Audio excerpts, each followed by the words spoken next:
ಬೆಳಿಗ್ಗೆ ಎದ್ದು ಒಂದು ಆ್ಯಂಟಿ ಇನ್ಫ್ಲಮೇಷನ್ ಡ್ರಿಂಕ್ ತಿಂದು ನೆಲ್ಲಿಕಾಯಿ ಮತ್ತು ಟರ್ಮರಿಕ್ ಹಾಕ್ಕೊಂಡು ಅದು ಕುಡಿದಾದ್ಮೇಲೆ ಬ್ರೇಕ್ಫಾಸ್ಟ್ ಮಾಡೋಣ ಅಂತ ಹೋದೆ.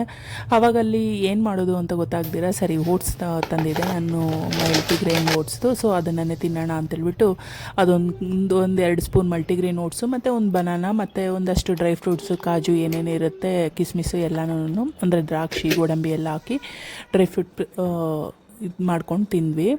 ಅದು ನೆಕ್ಸ್ಟ್ ಆದಮೇಲೆ ಮಕ್ಕಳಿಗೇನಾದರೂ ಮಾಡೋಣ ಅಂತೇಳಿ ಪುಳಿಯೋಗರೆ ಮಾಡಿದ್ದೆ ನಾನಿಲ್ಲಿ. ಪುಳಿಯೋಗರೆಗೆ ಒಂದು ಸ್ವಲ್ಪ ಒಗ್ಗರಣೆಗೆ ಕಡಲೆಕಾಯಿ, ಉದ್ದಿನಬೇಳೆ, ಕಡಲೆಬೇಳೆ, ಸಾಸಿವೆ, ಕರಿಬೇವು ಇದೆಲ್ಲ, ಹಸಿಮೆಣಸಿನ್ಕಾಯಿ, ಒಂದು ಸ್ವಲ್ಪ ಹುಣಸೆಹಣ್ಣು ಹಾಕಿ ಎಲ್ಲ ಫ್ರೈ ಒಗ್ಗರಣೆ ಆದಮೇಲೆ ಅದ್ರ ಜೊತೆಗೆ ಒಂದು ಪ್ಯಾಕೆಟ್ ಎಂಟಿ ಅದು ಪುಳಿಯೋಗರೆ ಪ್ಯಾಕೆಟ್ ಹಾಕಿ ಒಂದು ಸ್ವಲ್ಪ ಉಪ್ಪು ಹಾಕಿದ್ದೀವಿ ಅಂದರೆ, ಒಂದು ಸ್ವಲ್ಪ ಕೊಬ್ಬರಿ ಹಾಕಿದ್ದೀವಿ ಅಂತಂದರೆ ಪುಳಿಯೋಗರೆ ರೆಡಿ ಆಗುತ್ತೆ. ಅದು ಬ್ರೇಕ್ಫಾಸ್ಟ್ ಆದಾದಮೇಲೆ ಲಂಚಿಗೆ ಸಿಂಪಲ್ಲಾಗಿ ಅನ್ನ ಸಾಂಬಾರು ಮಾಡಿ ಇಟ್ಕೊಂಡಿದ್ವಿ. ನೆಕ್ಸ್ಟ್ ಗ್ರೀಷ್ಮಗೆ 3 o'clock ಆದಾಗ ಪಾಸ ತಿನ್ನಬೇಕು ಅನಿಸ್ತಿತ್ತು.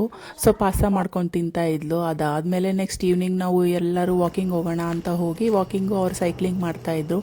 ಇಲ್ಲೊಂದೆರಡು ನಾಯಿಗಳಿತ್ತು, ಅದಕ್ಕೆ ಬಿಸ್ಕೆಟ್ಸ್ ಹಾಕಾದ್ಮೇಲೆ ಮತ್ತೆ ನಾವು ಒಂದಷ್ಟು ಸೈಕ್ಲಿಂಗು ವಾಕಿಂಗು ಮಾಡಿಕೊಂಡು ಮನೆಗೆ ರಿಟರ್ನ್ ಆದ್ವಿ.